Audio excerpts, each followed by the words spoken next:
Puy d'Alais.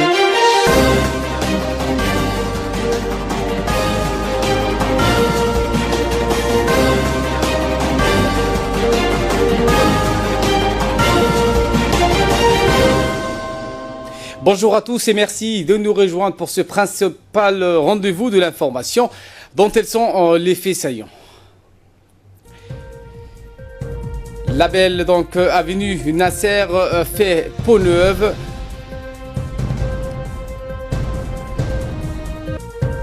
Également dans l'actualité, Mayweather confirme sa place parmi les boxeurs de légende. C'était les titres, bienvenue à tous. Dans la soirée du jeudi 24 août a eu lieu dans la belle ville d'Arta un festival de musique organisé par la préfecture de la région. L'association ADESCA, connue pour l'organisation des manifestations culturelles et musicales, a contribué au succès du dit festival qui s'est déroulé à proximité de la gare routière en plein centre-ville. Près d'1 millier de spectateurs ont suivi ce spectacle et l'ont fortement apprécié, d'autant qu'Artaville accueille de nombreux vacanciers qui fuient donc la canicule de Djibouti-Ville. Des responsables locaux, dont l'adjoint du préfet Mohamed Fouzi, le président du conseil régional El Mibouh, le lieutenant Ahmed Mohamed Hilim ainsi que des élus de la région d'Arta ont suivi ce spectacle. Parmi les artistes qui font animer ce spectacle, on a pu apprécier Abdi Saoudi, Asia Ousmane Doualé, Liban et d'autres jeunes talents. Cette manifestation a permis donc d'apprécier la diversité culturelle du pays. Les organisateurs de cet événement musical remercie donc l'adjoint du préfet et les autres responsables de la région d'Arta pour donc les appuis techniques et logistiques.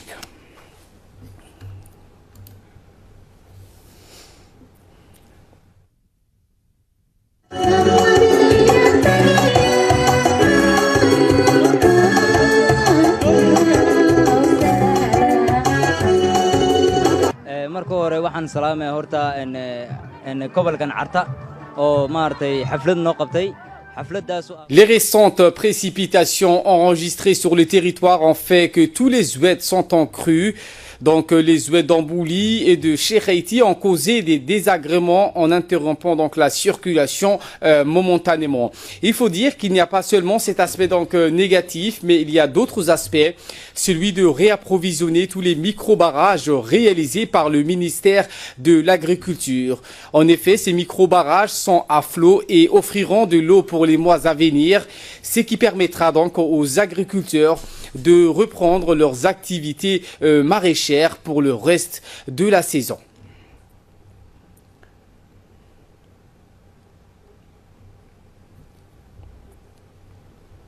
Et bien donc pour vous donner un aperçu des résultats de ces micro-barrages, voici donc un reportage effectué par notre équipe la saison dernière et qui relate les retombées concrètes de ce micro-barrage, surtout dans le domaine agro-pastoral. Un magazine de la rédaction et un commentaire d'Ahmed Hamad.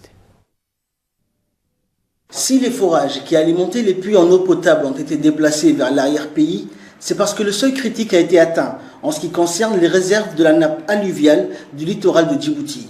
En effet, suite aux effets dévastateurs produits par l'enlèvement des sables ainsi que le pompage excessif, l'eau de mer est remontée par infiltration sur la terre ferme, provoquant l'abandon des puits dans toute cette zone.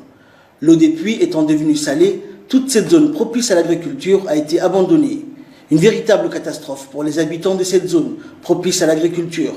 Une catastrophe qui en entraîne une autre, la désertification des sols avec la prolifération de cet arbuste appelé prosopis qui colonise toutes les terres, détruisant toute la couverture végétale. Ce nouveau cycle semble désormais irréversible et la situation semble sans issue, pourrait-on dire. Mais c'est sans compter sur le génie des Djiboutiens lorsque toutes les compétences sont mises à contribution dans le seul intérêt de la nation.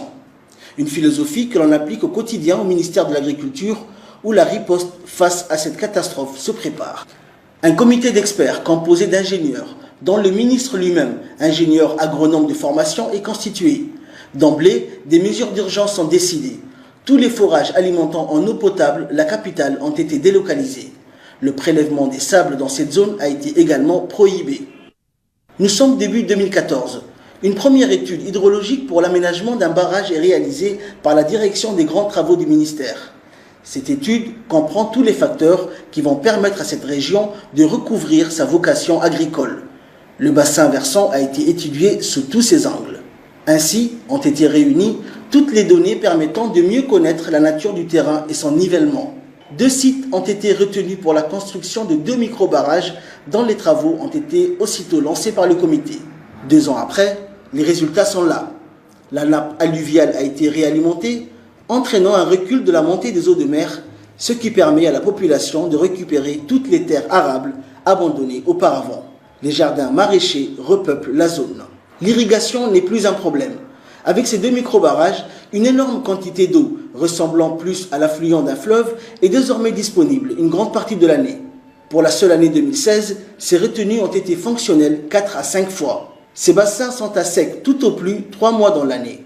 Et durant cette période, les agriculteurs recourent non plus à l'ancien système de pompage dévastateur, mais aux pompes fonctionnant à l'énergie solaire, mise à leur disposition par le ministère de l'Agriculture. Les agriculteurs ont été également initiés au système d'arrosage appelé goutte à goutte, pour le plus grand bonheur de ces derniers.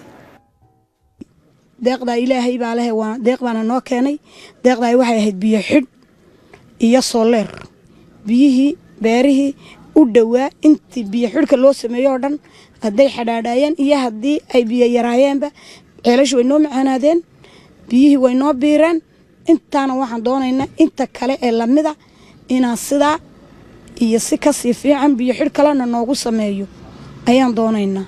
Le comité d'experts du ministère de l'Agriculture ne s'arrête pas là et entame une 3e action qui consiste à faire barrage à l'avancée du désert.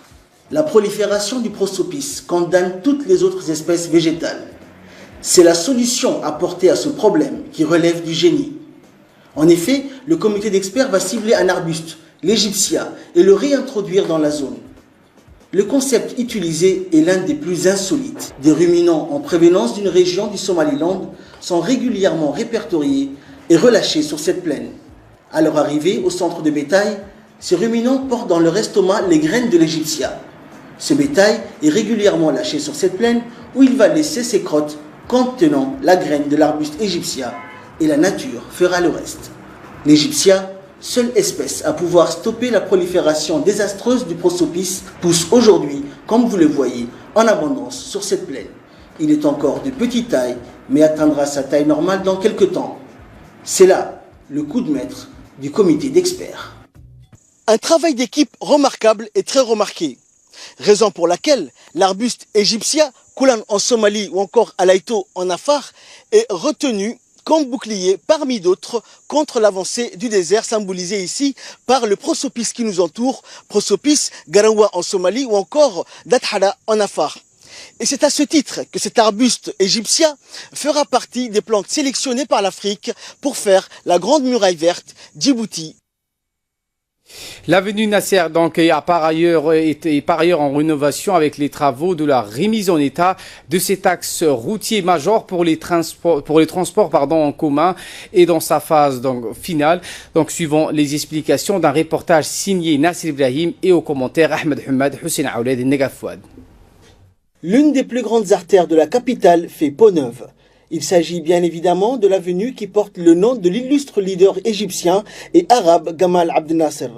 Longtemps dégradée, les travaux de rénovation ont débuté récemment et la réhabilitation de cette avenue, empruntée pour le transport en commun, est en stade de finition. Longue de 600 mètres, l'avenue Nasser s'étend du stade municipal jusqu'au carrefour jouxtant la route d'Arta. La réhabilitation de cette route intervient suite à l'appel lancé par le président de la commune de Boulaos au pouvoir public pour sa réhabilitation. Aujourd'hui, c'est chose faite.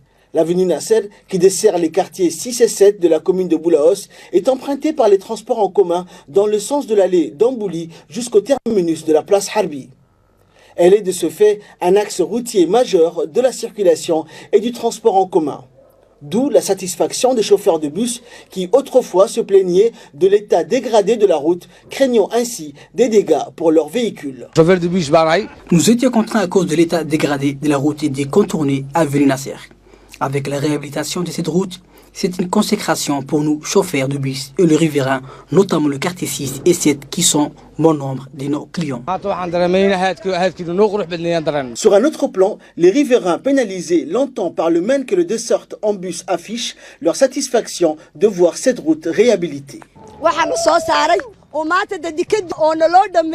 Nous sommes satisfaits à l'idée de voir l'avenue Nasser faire peau neuve et renouer avec son éclat d'autant. Aujourd'hui, les autorités ont répondu à notre appel qui était de réhabiliter cette route. Et c'est chose faite. Nous leur témoignons de notre reconnaissance inébranlable. La réfection de cette route met fin non seulement au problème de circulation qui est en découlé, mais aussi rehausse l'aspect urbanistique de cette zone de la commune qui voit la construction d'une grande mosquée flambant neuve aux abords de l'avenue Nasser. Il appartient maintenant aux riverains d'en prendre soin. La période d'été est souvent caractérisée par des manifestations culturelles, artistiques et sportives.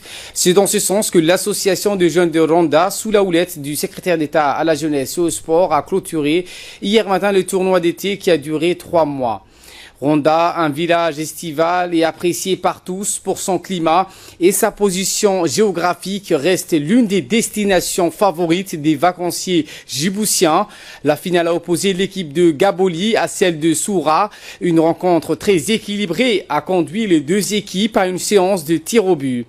Avec plus d'opportunisme, l'équipe de Soura a enfin pris revanche sur sa rivale jurée.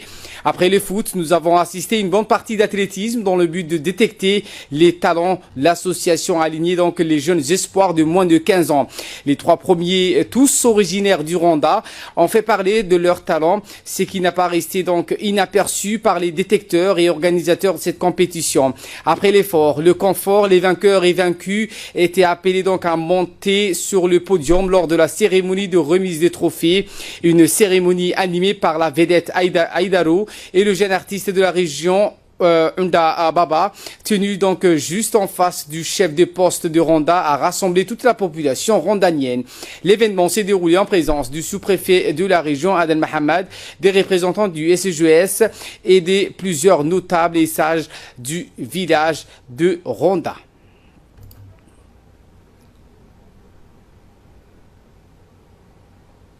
Puis se divertir tel qu'il le fallait, parce que le sport, c'est vraiment très important pour les jeunes et c'est indispensable pour que les jeunes grandissent et s'épanouissent. Et je crois, comme on le dit, un esprit sain dans un corps sain. Et je voudrais remercier de nous avoir soutenus aussi le secrétaire d'État à la jeunesse et au sport pour leur contribution tout au long, disons l'équipement et tous les matériels qu'il fallait. Mohamed Daoud, le sous-préfet de la localité de Ronda, n'a pas manqué de féliciter l'association qui participe donc à l'organisation chaque année des compétitions dans le but de promouvoir et d'épanouir la jeunesse de la localité. Il a également salué la nouvelle donc politique du SGES qui se soucie et reste en contact permanent avec les régions et les localités du pays. Il a enfin mis l'accent sur l'importance que revêt ce tournoi et le sport en général pour les jeunes de cette région exposés donc à la délinquance et à la drogue. Aden Mohamed Daoud, le sous-préfet de la localité de Ronda, n'a pas manqué donc de féliciter l'association qui participe et organise chaque année des compétitions comme celle-ci.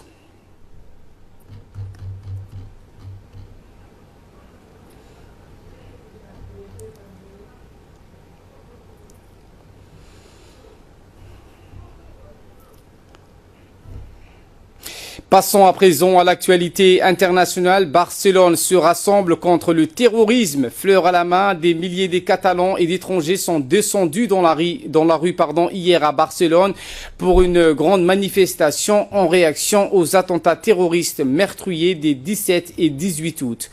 Des dizaines de milliers d'Espagnols ont défilé pour leur dire rejet du terrorisme après les attentats qui ont fait 15 morts et 126 blessés en Catalogne. Le roi Philippe VI est devenu le premier souverain espagnol à participer à une manifestation depuis le rétablissement de la monarchie en 1975. Le chef de gouvernement conservateur espagnol Mariano Rajoy et de très nombreuses personnalités politiques de tous les partis venus de Madrid et d'autres régions du pays étaient aussi présents.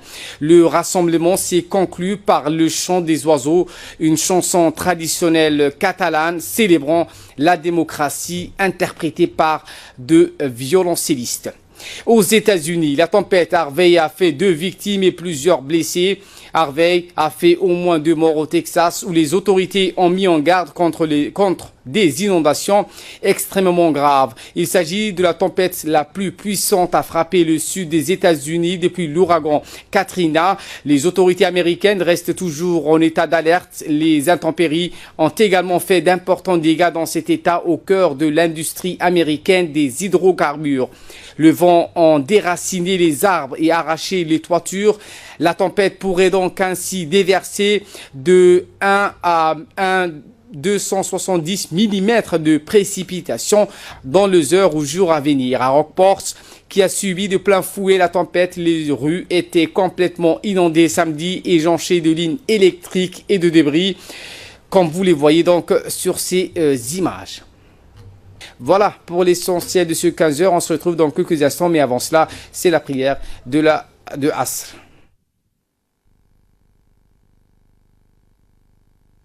إن الصلاة كانت على المؤمنين كتابا موقوتا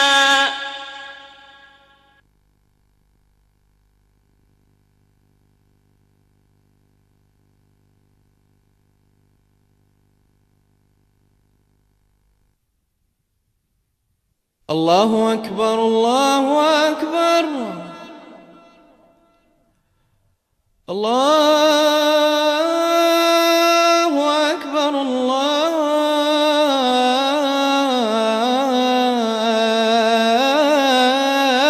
الله أكبر أشهد أن لا إله إلا الله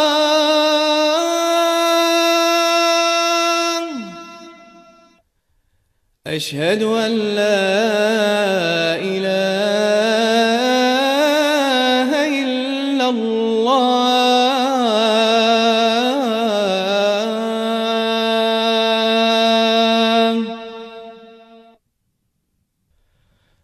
أشهد أن محمدا رسول الله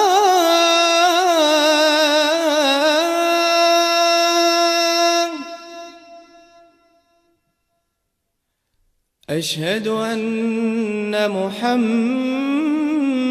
رسول الله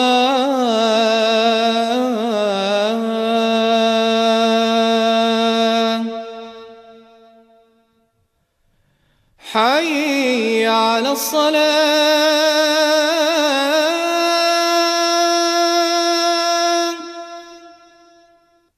حي على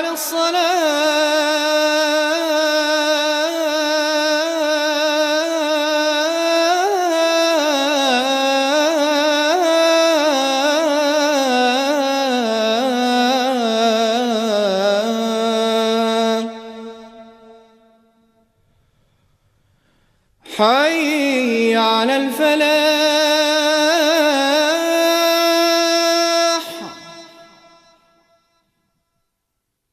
حي على الفلاح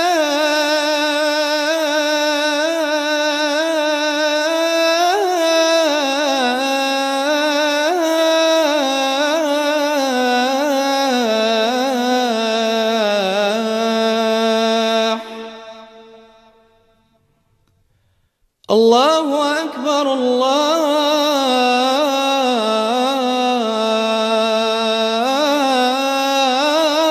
الله أكبر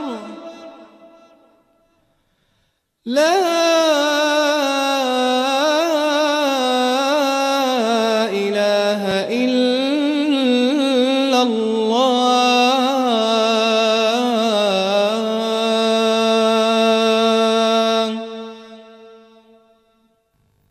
اللهم رب هذه الدعوة التامة والصلاة القائمة آت سيدنا محمدا الوسيلة والفضيلة وابعثه اللهم مقاما محمودا الذي وعدته إنك لا تخلف الميعاد. عالصرخين الكرام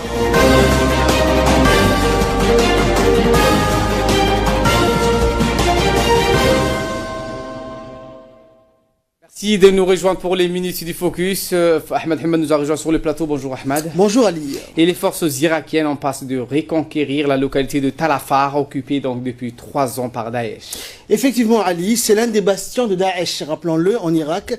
Les forces irakiennes sont désormais en passe de reconquérir, comme tu l'as si bien dit, la ville de Tal Afar, pillonné depuis 2 semaines par des avions irakiens et de la coalition internationale anti-État islamique emmenée par les États-Unis.